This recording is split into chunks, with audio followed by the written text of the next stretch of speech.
Welcome to the Connect the Dots podcast. Jeffrey Klein has conversations with a diverse array of successful people, sharing their stories to educate, inspire, and entertain. Here is your host, Jeffrey.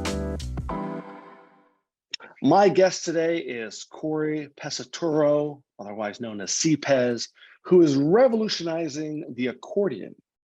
He's the only person to ever win the trio of world championships on acoustic, digital, and jazz accordion, and is the only accordion to graduate from the prestigious New England Conservatory of Music in Boston. In 2017, Pesaturo became a Guinness World Record holder as Red Bull flew him to Austria to break the marathon accordion record, in which Cory played for 32 hours and 14 minutes. Cory has given 2 TED Talks, 2 Google Talks, an EG Talk, and spoken at various other conferences on the accordion. Pesaturo's extensive resume includes appearances at the White House. TV appearances include The Tonight Show with David Letterman, The Late Show with David Letterman, The Tonight Show with Jimmy Fallon, and Let's Make a Deal with Wayne Brady. Cory currently gives master classes at various universities throughout the US and Europe on accordion and improvisation. Pesaturo is also involved and respected in the weather and motorsports worlds as well. Please welcome Cory. Hello, Jeffrey. How are you? I'm great. All the better for speaking to you. That's what I like to say. I'm really looking forward to this. California, which I'm from Rhode Island, but on a trip right now. So out in the woods, I love it. So you just answered part of the first question. So where were you born and what did your parents do for a living? So I was born in Rhode Island. Actually, it's a long 100-year family history in Rhode Island. It seems like no one ever leaves Rhode Island for whatever reason, even though it's the smallest state. Every cousin, every uncle I know is from there. My mom, she has always had, her and her sister have actually always had a business of what I call girl stuff. Tanning, hair, nails, spending all that stuff. So of course I've never gone to a barber. I always go to my mom. And my dad built houses, but in the old fashioned way, where he'd find a lot, buy the lot, design the house, build the house, sell the house, which usually people compartmentalize that nowadays, but he was doing it where he'd do everything. Soup to nuts. Yeah, soup to nuts. And if you asked him, he would say, well, I'm more of an artist than anything else. But he played accordion, but there was no musical talent in either of my parents. It was really my mom's aunts and uncles. You have to go that far to find some kind of ear or real musical talent. So there wasn't really music growing up in the house. Well, I'm the opposite. So I had a bunch of music in my growing up. My mother and my aunt were singers. My dad was a jazz drummer, not by trade, but and I love music, have no musical talent really, but my children all have beautiful voices and can sing. And so thankfully, I think they got that from my other parts of the family. So when you're a kid, you're saying, yeah, your dad had an accordion, but there wasn't a lot of music in the house, talent. What did you want to be when you grew up? Did you know really soon, or did you want to be something else when you were kind of, 7, 8, 9, something like that? Well, I certainly didn't. I've always wanted to be a racing person. I mean, motorsports and racing has been my first love since I was 2 years old. I've never missed a Formula One race in my entire life, live, let alone taped. Like last night, I was up till 2 days ago, 3:30 in the morning, watching Singapore Grand Prix. So that was always my first love, and really still is. But I didn't really have anything specific until I played accordion, and then realized, oh, I'm good at this. I think I will do this for a career. But it really wasn't until that moment, I would say. But although it didn't feel early to me, but most people were like, oh, you knew what you were going to do for your whole life at 11? That's really early. I was like, well, okay, then I guess it was really early. Yeah, I think I'm still trying to figure it out. So there you go. Was there anyone, so obviously you were saying your dad had an accordion. So was there anyone you looked up to as a role model when you were growing up, whether it was maybe a race car driver or someone in music? Well, I mean, definitely, sports has always been such a massive part of my life, not playing it, but observing it, doing data on it and stats. So, I mean, at the time I was growing up, certainly because I was a racing person, I would say Ayrton Senna was my inspiration, and in many ways still is. But just old enough to Michael Jordan. So of course that I would put in there. And then as I was growing up, you know, Brady began being from New England. Of course, Brady was our Lord and Savior, still is. I'm afraid we're going to have to edit that part out as a diehard Eagles fan. I'm afraid I can't include that in the Hey, vlog. wait a minute. You're one of the few that actually beat us, so I don't want to hear that. Yeah. Yeah, No, he still threw for 505 phenomenal. yards and 5 touchdowns in that game. But yeah, yeah, that's a whole other right. thing. But yeah, sports So- has really always been the inspiration, actually. So how did you go from being inspired about sports and race car driving to the like not only to music, but then specifically, what drew you to the accordion? Well, in terms of the connection to music, is just, I mean, I'm someone that always sees music really as a sport. I don't see really much difference. It is still a meritocracy. And I feel like so many in the music field just secretly pretend that it's this, oh no, you know, it just whatever you like and whatever you do, just play what you feel. And it's like, no, it's not like that. And anybody that doesn't admit that, I feel like they're lying, because especially in the jazz world, when you get on stage with really top guys, there's only really, really top guys on stage. There's no like, oh, well, this guy's not that great, but we love the way he feels music. No, everybody on stage is of the elite level. And it's always like that, but it's like, but no one wants to talk about it. It's like, yes, music is absolutely can be ranked in like anything else, like quarterbacking or driving, but not if people talk about it. I always talk about it. But it's like, it has to be a mountain. You have to see, where am I going? Where I trying to get better at, whether we're talking scales or faster music theory or improvisation and substitutions or amount of genres you play or anything. I mean, you can categorize so much. It's more subjective than sports, but not by that much. So that's really the connection of why I always touted to music. But specifically accordion was, yes, my dad played when the accordion was popular. Then he quit when it was not popular, because you couldn't get a date or get a gig playing accordion in the late 60s and 70s. So then he took it out when I was 9, and by 9.5 said, do you want to play accordion? And of course I didn't want to disappoint my Italian parents. So I said, okay, I guess I'll play accordion. I didn't know what I was getting into, that I was about to play the most unpopular, made fun of instrument in America, but well, maybe the bagpipes beats it, but you know, I didn't know that, but I realized quickly, I was like, oh, I suck at sports, but I seem to be really good at this, and I'm progressing way faster than everybody else. So maybe this is what I need to do. So I really went into music and accordion because of a competitive standpoint, not because I loved music or loved to play it, but I was like, I can win at this. So that was the initial go. And then through until I won the national championship at 15, I still mainly did it for competitive reasons. It wasn't until I found jazz that I then went, oh, this is really fun. Because I always improvised and got in trouble for improvising at competitions. You're not supposed to. And then in jazz, it's like, oh no, you're supposed to improvise. I was like, oh, this is for me. Was the accordion the first instrument you learned? Because I know you play a bunch of other instruments. It is, which I never thought was weird, to start an accordion and stay an accordion. But that's oddly enough one of the more unique aspects, I guess, because everybody that plays accordion either started on accordion and then couldn't get anywhere and went to piano to get gigs, or started on piano and got sick and wanted to do something different and played accordion. But I started my first instrument on accordion and stayed on it. Do you find that learning the accordion was easier than when you started to try and learn other instruments, or do you find them kind of all you kind of naturally? Oh no, no, accordion is most certainly one of the most difficult instruments in the world, because it's the only instrument in the world where you have 2 completely different systems, right? Even when you play the organ, if you're playing 3 keyboards and then you're playing the pedals, still everything there is a keyboard, even the pedals. But the accordion, the right hand is a piano, and the left hand is a completely, you know, the logical system to that. And then you have the bellows in the middle, which are really important, because if you don't play those right, the whole thing sounds like crap. So it's a very, very difficult instrument to get going on, very much like the violin or the trumpet, where you sound bad for years before you get good, which deters so many from learning the accordion, because especially in today's generations that want instant gratification, you ain't getting instant gratification on accordion. It's going to take a long time to sound okay at it. So that's kind of a problem. But the thing is, did you start out not very good? Well, I mean, yeah, relatively speaking. I mean, as I said, I was progressing faster than the people around me, but it's still, you know, I wouldn't want to hear myself at 10 exactly. But it's kind of like the guitar and the piano, the opposite, where within 1 hour you can get a kid to sound pretty good at piano or guitar, because as long as they're playing the right note, it will sound correct, because it pings on the piano. You hit the right button, it sounds good. But on the accordion, even if you hit all the right buttons perfectly, if you don't have good bellows control, it sounds so bad. It's the same with the violin. You could have your finger in the right position. If you don't have good bowing, it sounds terrible. So it's harder to get good at, easier once you get good at to become greater.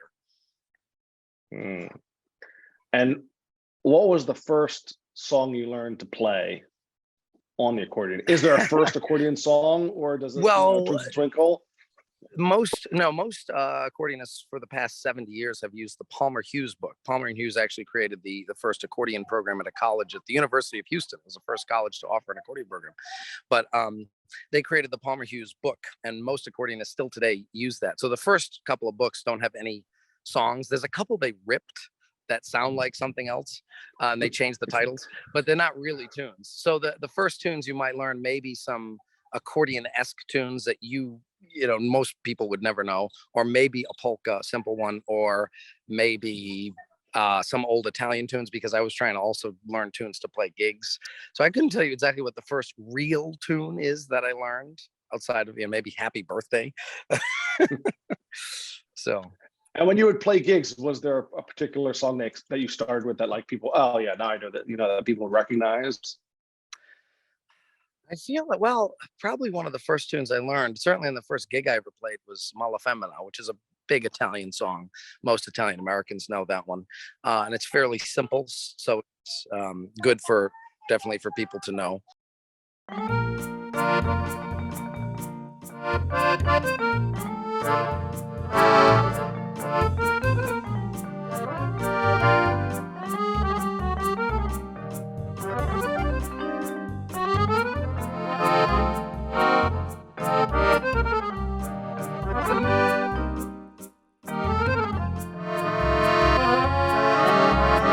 So it's a simple tune like that. I was transported to Italy. It was, it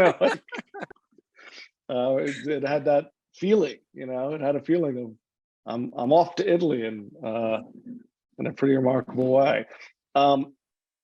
So you said you're pretty young when you were like, I want to do this as a career.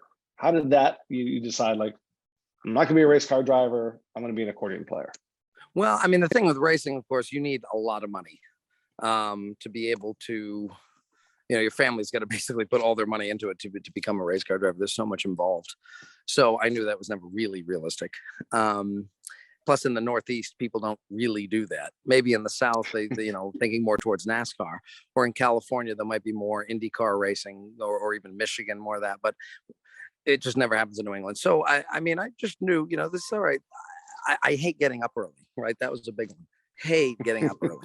So I said, oh, this is a career for me. I don't have to go through rush hour traffic. I can stay up till 3 a.m, wake up at 11.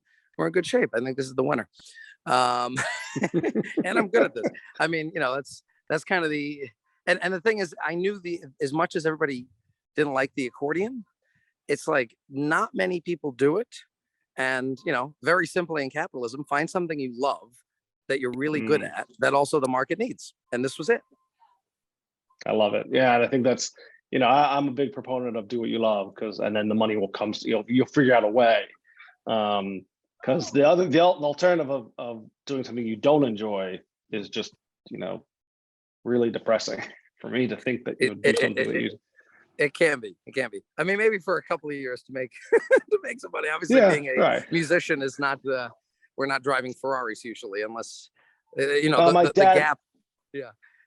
Yeah. Well, it's interesting because my dad, who's played jazz drums for 50 plus years as a hobby, said, I don't wish someone wanted to be a musician because it's hard.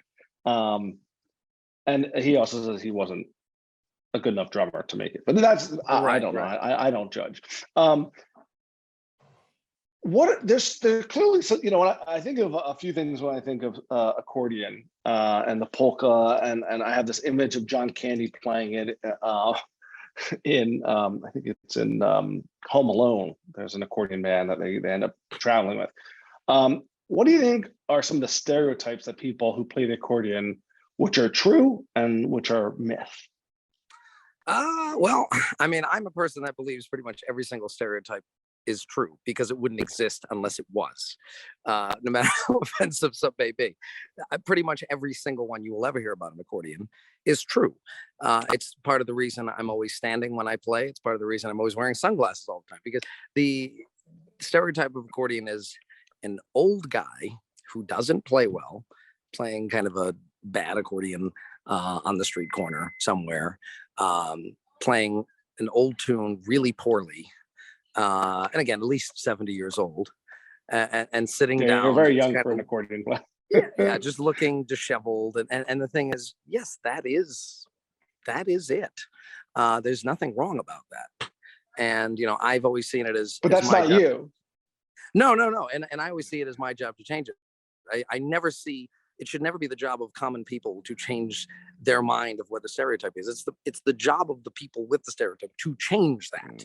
So I feel it's the job of accordionists to change that is the stereotype, because it's true. Now, again, that's only in America. Every other country is different. In Mexico, the bands that play most of their music, the star player, the guy that gets all the ladies, is the accordion player. In Brazil, huge. In Argentina, they're the star. In Scandinavia, everybody plays. Italy is like here, though. You think Italy, it's popular. It's not. Italy, you go up to a young person, they say, oh, my grandpa plays accordion. It's the same thing as here. So it's a very, very country to country, border to border, almost directly to the border situation. So this is, in American culture, that's a stereotype. And it wasn't 70 years ago. I mean, everybody played accordion in the 50s, everybody. Mostly because most of the immigrants that came to America were all accordion-centric countries. So it was just everywhere. I'm curious, again, I think of accordion, I think of that old Italian kind of or polka music. Can the accordion be used to play any genre of music? It is, I think, unquestionably the most beloved instrument in the world, because not only can I talk about all these countries where it's important, it's next level important, it's vital. You can't have a wedding or a party where you're going to have French music and not have an accordion. Same with Italian, same with any Scandinavian country, same with any Eastern European country, Bulgaria, Macedonia, Serbia, go on, all of them. Russia, can't have a Russian band without an accordion. Same with Ukraine. It's becoming that way in China now, actually, but certainly Brazil, certainly Argentina, certainly a lot of Latin countries, Mexico, like I just said, Ireland. How are you going to have an Irish band without an accordion? So it's vital to so many countries around the world, not just important. And it's just in America, it's sadly a joke. And funny, it's a joke partly because of Weird Al, but I like Weird Al because he's a comedian that uses the accordion. And my music, I can say this now because this was late enough, I will be playing in that. You won't see me, but you will hear my playing in the Weird Al movie coming up next month. I love that. Premiering here on Connect the Dots. Yeah. But Weird Al, one of the things that he did, I think, very successfully was take his comedic approach to pop. So he, all those, ways in which he was basically making fun of, but was using the music of well-known songs. Is that something you ever think to try and do, pop music on accordion to make it more accessible? Oh, I mean, I definitely do that in videos, and I do that when I play with DJs. I do that when I play at college parties and people go nuts. But I would never do that as a major aspect because I would just be copying Weird Al. He has cornered that market. Anything you do close to that is going to be him. But when I always thought of him as an accordionist, I always saw him as my enemy. Here's a guy who can't really play accordion and is the most famous accordion player. And then when I realized, wait a minute, no, he's a brilliant comedian who plays accordion. Then I was like, oh no, I love this guy. You have to change the way you think of it. And then I finally got to saw him play and meet him a couple of times. And he's actually not that bad. He's actually pretty okay at playing accordion. I've seen people play at accordion clubs a lot that can't play as well as him. So, he plays the left hand. I'm glad to hear he's got so one of the genres. I'm a big jazz fan. And I know you're a world champion in accordion jazz. I'd love you. Can you play us a jazz tune that you would play on accordion? Is it tunes that are normally heard? I mean, is it hard to do on your own? Because it's just. No, Do because you I mean, play in the jazz jazz? Do world, you play jazz standards or do you play accordion jazz songs? I don't. oh no. I my whole philosophy in who I am and what I teach is always the instrument you play doesn't matter. It's you're a musician. You're trying to be the best musician possible on an instrument called the whatever you play. It doesn't in the jazz world. They don't care what you play. You either can play or you can't play. End of story. That's always the way. It doesn't matter where you went to school. It doesn't matter. Can you play or you can't play? Or as we might say, you can hang or you can't hang. So you've heard that term. So yeah, do you have a jazz standard or throw out a couple of names? I'll play one. Well, it's funny. I think of my father. So there's the Horace Silver song for my father, Watermelon Man, and one, anything. Giant Steps, I'm just thinking I'm connected to things based on my dad's love of John Coltrane or Miles Davis. So you can pick one you like to play. Funny, you say Horace Silver. There's one that just came to mind. I haven't played in forever. I could maybe play. And then Giant Steps, you know what? We could do a little snippet of that on the doo-wop patches, awesome. Which I'm kind of known to do the doo-wop patches, which Giant Steps on the doo-wop sound quite hilarious. So we'll do a little snippet of these too.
Or if I'm holding, there's 3 sensitivities on that particular patch, so it really depends on how I hit them and then how I can control them with the bellows. But it's kind of it's an incredible instrument how they created this. But it's for me, what I find cool is the 3 things you just played to me sound like 3 different instruments or combination of instruments. Right, on Nutville, I have hi-hat, snare, electric piano, chord, a different one on the right hand, and of course bass, and I'm playing the bass lines. So you got a whole band. You don't need anybody else. Right, that's the part I was not expecting, even though I probably heard it played. It's pretty remarkable that you are a one-man band. The great jazz accordionists in the 60s were doing pieces of this. So it was always possible. So I'm just trying to further it, but it was, the greats then were able to do it. It's like, you can play bass lines on the left hand with 2 rows and 1 octave. Okay. All right. I guess we'll do that. You mentioned earlier the connection of Formula One racing and accordion. How do you see those 2 interlinked? There really is no connection at all. In fact, Cory is the connection. Yeah, exactly. I mean, all of my hobbies have 0 connection. I'm a massive weather nut. I'm a complete weather psycho. There is nothing weather has anything to do with racing, has anything to do with music. I just love stats. In fact, that is the one thing that ties them all together, except my career of music, where stats aren't really there. So there's no connect. I just have so many interests across the board, and there's no link other than that was my first love, and it is competition. So there's that connection, but just the overall desire to be great. I don't know no one other way of living. I don't know, like, you're born, your goal should be, I want to become of the greatest in the world at what I do. I don't know any other way to live. And I don't even will play a video game unless I have an intention to be of the best in the world at that video game, or I won't play it. I know no other way of doing something. So, Well, what I find interesting about that though is, one of the things I've, three children who are trying to figure out their way in the world. And I think they would agree they want to be the best. They just are having, I think, a lot of people, how do you figure out what that is? It's not as easy as like, oh, my dad played the accordion and I'm amazing at it, so now I'm going to do that. So I think again, the intention of many people is to be, I would hope, to be great at something. Sometimes figuring out what that thing that you're great at takes time and opportunity. yes, there's no question. I mean, I think everyone is born with talents in some category. It's not so specific as people make it. It's more like, in my case, it may be, brain to finger coordination or something like that. Right. But it's depending on what you may go into. So you have to find it. Yeah. And that can take time. And hopefully it's something you love. I mean, accordion, I do love. It's not my most favorite. I'd rather chase blizzards and be a race car driver. That would be probably second.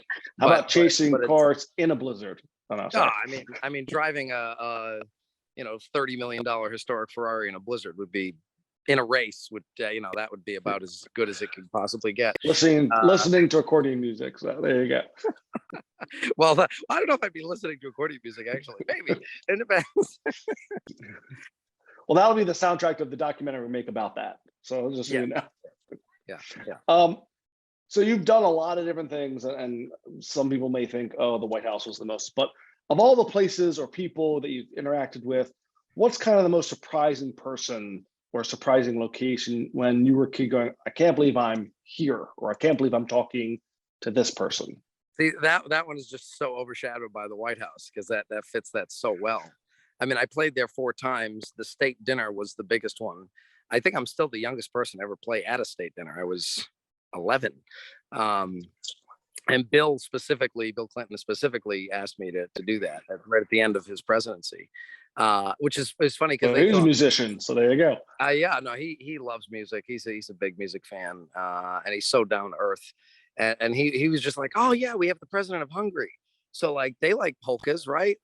It's so funny. Hungary does not do polkas, but it's just, this is pre-internet. Yeah, it's a good idea. I'll have Cory come in and play polkas.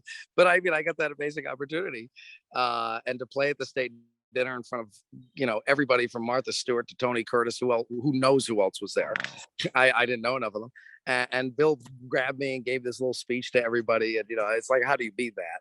And of course, being hard to beat them. So I mean, yeah, that's but anytime I play for anyone, it doesn't even matter if they're famous or big. It's just when they hate the accordion, I love that. And they come over to me and say, I hated the accordion before I heard you. You've completely changed my opinion. That's my favorite.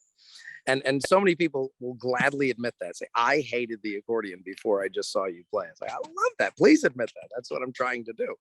Like I said, it's not everyone else's job to just like the accordion to be nice. It's my job to change their minds internally. It has to happen like the movie Inception. You can't tell people like the accordion, be nice. No, they have to have it happen in their own brain naturally to say, I like the accordion now. So that's my question. That. So let's just talk about accordion players and musicians. Do you have any advice for someone who is an aspiring musician about, I want to become the greatest X? Do you think, and then is there specific advice you give to people who might be drawn to the accordion? Well, for music in general, I would say study music theory. I mean, it's so important. I know we all just want to get down to playing tunes and just listen to a tune we like and learn it. Sure. But it's like anything. You have to put the work in. You have to put the work in. And that is studying music theory. If someone wants to study jazz, I always say to them, well, here's the first thing. For 2 years, put down your instrument and just study theory and get really, really fast at being able to, ear training and understanding stuff, and just get super fast at everything with the rules and mathematics of music. And that takes time. And you do it with playing and listening and learning, but it's the theory is just so important. You can't just play random stuff. You have to, it's like, I can tell immediately someone that's playing free jazz, that's a great jazz musician, and someone that's playing free jazz that can't really improvise. It's, to the common ear, might not be obvious, but to any musician, it's like, you just know there's a way about it. So even if you're going to play way out stuff, but yeah, the theory, of course, and playing with people that are always better than you. I try to, every time I'm on stage, I try to only hire people that are better than me. You need your butt to be kicked all the time, and that's in any field. I mean, just to go back to Brady, sorry, but every time he plays a game, he always criticizes everything, right? Because there's always way to get better. So it's the same, with music. And I would definitely say, because I had an Italian upbringing, I'm from the tough love era where everything sucked, and I would hate to have to grow up having kids in this generation where you're wonderful, you're amazing, you're awesome. That is not setting you up for success in the real world. I got attacked. Participation trophy. Participation trophy. I am not part of that generation. I got attacked. And most of the great people like Michael Jordan or Senna or Brady, we go on for all the greats. Most of them were told they weren't good enough when they were kids, and you have a chip on your shoulder. And that's the only way you can keep motivated. And the thing is, I don't mind, because people say, well, that can be too harsh to people. I don't think it is, because if my dad was as harsh as he was and I quit, well, that means I wasn't cut out for this career. And if I did the opposite, which is screw you, Dad, I'm going to prove you wrong, then I am cut out for the career. Right. So it's, if it's something that you do for fun, that's different. But if you really want it to be your career, you need the tough love in there. And then specifically accordion or musician, again, I would say, like I said before, is focus on being the best musician, not the instrument doesn't matter. It's, are you good at music on your instrument? It doesn't matter what you look like, who you are. Can you play? And when you start playing with top people, they will know. So, that's the thing. Study theory and think of yourself as a musician, not a trumpet player, a voice, an accordionist. You got to think of yourself as a musician. You're a 3-time world champion. You played at the White House. By all measures of most people, you are successful. How do you define success?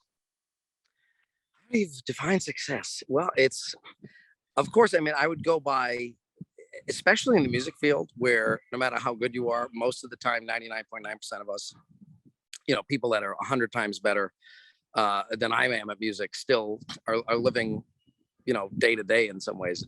So you can't go by money in the music business, or in a lot of other businesses. In the racing world is very similar. There's a lot of amazing drivers who just don't get the sponsorships, and they never get the seats they deserve because you need money back. And so it's a lot in a lot of worlds. You have to go by the elites in your field. What do the elites in your field think of you? And if they think you're great, then you should be proud of what you've done. You can't go by, but I only have this many followers and I'm not getting big gigs. You can't go by, there's so many other factors, which, you still have to be responsible for that too. You can't sit home and cry about it. But if if you feel like you're doing everything right and the elites in your field think you're great, then that is truly the success. People that you look up to, see you as some kind of an equal. That's really what you want to get to. I would say that is success. I really like that answer. Cory, what inspires you? Well, I'd go back to sports. Or the same way musically. Yeah, my favorite musician of all time is Art Tatum, because I think he was so far ahead of where people were at that time. Still, people have trouble playing like him today, 90 years later. So when you look at what he did back then, how far ahead he was compared to anybody else, as far ahead as they were. Yeah, he's I wouldn't call him almost an inspiration. I would call him, hey, as soon as you think you're starting to get good, listen to 2 minutes of Art and you're like, oh, I suck. That's right, I'm terrible. I remember now. So he's a good barometer to just make sure you are always humble. But there's so many amazing people. If you're a classical pianist, Yu Wang, I'm sure Yu Wang will make you cry if you're a classical pianist. There's so many greats in the music world to keep you humble. My goodness, everywhere you look, there's talent. But that's. I mean, I just look at really sports and great sports moments and say, winning. It doesn't mean you have to beat a clock. You mean when Tom Brady lost that great sports? Oh, sorry, did I say that? Hey, he had 385 yards, 3 touchdowns, with no interception last night. So it's just, Mahomes is amazing. I mean, he's inspiring for anybody. So they're all amazing. I know. I have to take as a Philadelphian, we have to take our wins and just savor it for as long as we can. Hey, I mean, you guys are the best team right now. We'll see if that lasts. But yeah, I think because you can quantify it. This is why I love sports, because it's a meritocracy that is pure and obvious. There's so many data points to go by. So it's something easy to follow, where it's much more difficult for me to prove to you that, Oscar Peterson is a better jazz pianist than some kid that just played over here. I could still do it. I could give you graphs and charts and audio, but it'd be more hard to do, where sports is very clear. Cory, what's the next trend in accordion playing? Oh God, the next trend. I mean, I guess I'm trying to set that in playing modern music with the accordion all the time, and trying to get people to realize the accordion is not just polka and Irish music, which is fine. I don't mean to attack it. That's what the stereotype is, and it can do so much more than that. So, in the same way, if I go to this sound quickly, all these techno sounds, and then if I go over here to the bass, you see the bass.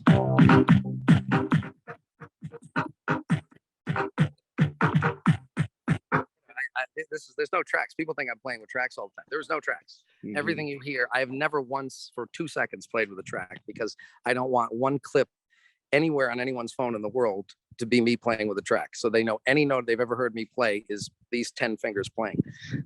So that's very important. And so what's next for you specifically? What's your next goal or aim in terms of conquering the world? It's to keep trying to get on national TV shows, trying to get people to realize, who is this accordion guy that can play all this different stuff? My goal always, probably since I was 15, 16, 17, was I want to be both respected in the accordion world, but also the one that's trying to make it popular. Usually those are two different people. And even in accordion history, Dick was by far the most accordion player of all time. Good friend of mine died 5 years ago. He got famous in 1948 and made the accordion wildly popular in the 50s, and is the reason most people played in America in a lot of ways. But the accordion world never respected him, because he was really good, but he wasn't of the elite level. And they were pissed that someone else didn't make it. But he had all the showmanship, he had the muscles, he had the look. And so it's like, I want to do both. I want the accordion world to be like, well, we don't like what Cory does, but we have to, what are we going to say? And then still be, making it popular. Because I want to do both. I don't want to just be kind of an act. I want both sides to respect it. So I'm always trying to plow on all those all those fronts, not just one of them. I love it. All right, now I'm going to ask you 9 rapid fire questions. They don't always go rapidly, but I'll try. They go rapid. So, if a movie was made of your life, who would you want to play you? It's funny. I don't think I know enough famous people to even answer that. It's fine. I know all these other hobbies I have, but I lack in terms of that one. I don't know. God, that one I might have to get back. Well, I know you play with Johnny Depp, so he'd probably do a pretty good job. He's a pretty good actor. Yeah, sure, we'll go with Johnny Depp. Sure.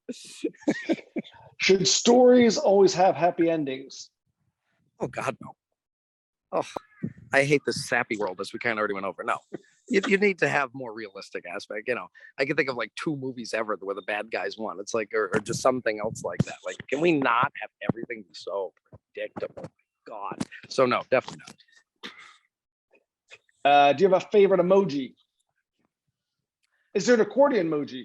So here's the thing. I'm known for playing a red accordion, and of all the accordions in the world, I play a piano accordion. The emoji is a red accordion that's piano accordion. I may or may not have had something to do with that. That's awesome, because I know you have to apply, and it's very cool. Not a song that you play, but a song that you listen to. Do you have a favorite? Can you name one of your favorites? I mean, see, in every genre, I'd have a favorite. If it was Italian music, it would be passione, or it might be na voce na guitarra. If it was jazz, I certainly love Spain. I also love Sail Away by Tom Harrell that nobody plays. I mean, who doesn't love Lush Life? My good. But I love fast stuff. So, playing Donna Lee at 500 beats per minute. I don't know. It would depend if it was classical. It's a hard question to ask a musician. Yeah, it's hard to ask a musician that question. Classical, I definitely go Tchaikovsky's Sixth Symphony, definitely. But I don't know, every genre, I'd have a different answer. There's some though. What do you have a favorite social media platform? Oh, boy. I feel like I only do social media. Facebook, you need to keep in contact with everybody and know where they are. So when I land someplace, I go, friends I have in, and then I'm like, oh my God, they live here. So I need that. Instagram, I'm always posting, other people can follow me. But I mean, I don't know, social media, I feel like is the ruination of so much in culture. So I wish I could say no. Well, let's go to something that's not the ruination. How about you name a book that had a lasting impression on you? A book? Oh God. I mean, definitely. If I was going to recommend anything to the world, please read anything by Thomas Sowell. And especially young people don't know anything about economics and they think they do. It's hilarious. Please, dear God, read anything by economist Thomas Sowell. Just common sense stuff. He actually, I love it. I'll have to recommend to my daughters so they can learn about it. One of them's taking economics at the moment, so I'll have to see if her teachers got any of that in there. Yeah. How about a movie? Can you name a favorite movie of yours? Goodness. I'm gonna give you a great one. This is one that almost no one knows. It is called The Secrets of Santa Victoria. Secrets of Santa Victoria. It features Anthony Quinn, who actually lived in Rhode Island, and he's been dead for a while now. Good friends with his wife, who still lives in Rhode Island, and Sergio Franchi. Well, I'm good friends with his wife because she still runs this concert every year that does Sergio was kind of like a Mario Lanza, Caruso of the 60s, amazing Italian singer, but got really popular even outside the Italian circles.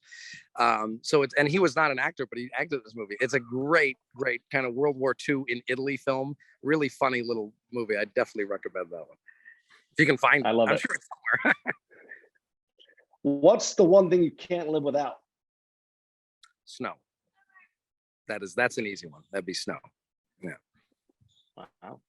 And if you could be credited with inventing something, what would it be and why?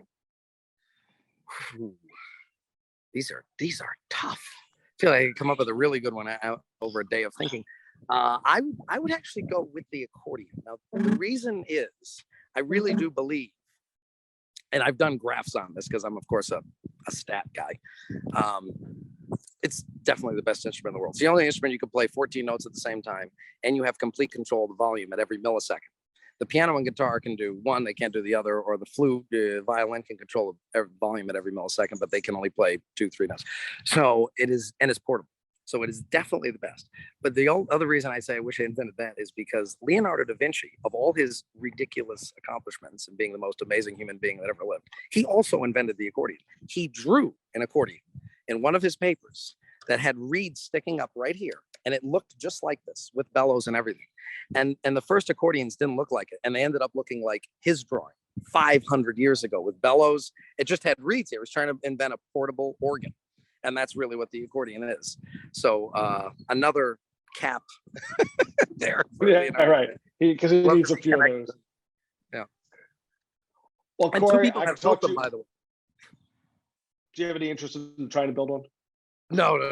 People have built too, so that's enough. Cory, this has been great. I could talk to you all day. Hopefully you're going to come to Philly soon and play, and I can come see you play, or maybe we'll try and find somewhere you play. Is there anything at the moment, I really appreciate all your time. Is there anything at the moment you want to promote to people to go listen to or see or anything? I mean, I would definitely say follow me on Instagram. That's kind of a, even though it's actually social media, it's because I'm constantly posting about everything, that I'm doing, and people get to see all kind of behind the scenes stuff with, running into play with someone on stage with no rehearsal, and just run on what key we playing in. You kind of see a little bit of the background of people think, oh, how long you guys been playing? Oh, we just met 2 seconds ago. That's the real music world. So, and all the crazy car stuff I do, the thing I did with Mario Andretti earlier this year, I played in the back of the 2-seater Indy car. We did 180 miles an hour at Indianapolis Motor Speedway. Crazy things. I'm always trying to combine, my interests. So, and he actually, the only person that signed this accordion, if you can see it, is Mario Andretti. There. That's awesome. It's the only person I've had sign the accordion. I gotta think of who else deserves to be out there. So that would be it. CPEZ, and it's just like on the bass, CPEZ. Nice. Well, I'll So make sure I put it in the show notes as well. Yeah, I mean, I don't know, because if specific concerts, I mean, it depends where you are. I'm in San Francisco right now, and then I'm going back to Boston, then I got to go to New York, then back to Boston, then Phoenix, then Texas, then so it's like depends where you are. Is there a place we can? So is that listed on your IG where you're going to play, or somewhere that has all your your website? I definitely keep that. Try to keep that updated and website when I can. So I'll include that as well in the show notes. Cory, this has been a pleasure. I really appreciate your time. This has been fun, and most of all, I want to thank you for helping us. I mean, thank you for having me. My goodness. Don't worry. This is an honor. Thank you for taking your time to listen to this podcast. Please subscribe on your preferred podcast platform so you don't miss any future episodes. If you could also do me a favor and please leave a review on iTunes, I would really appreciate that. Remember, story matters and is the best way to connect the dots.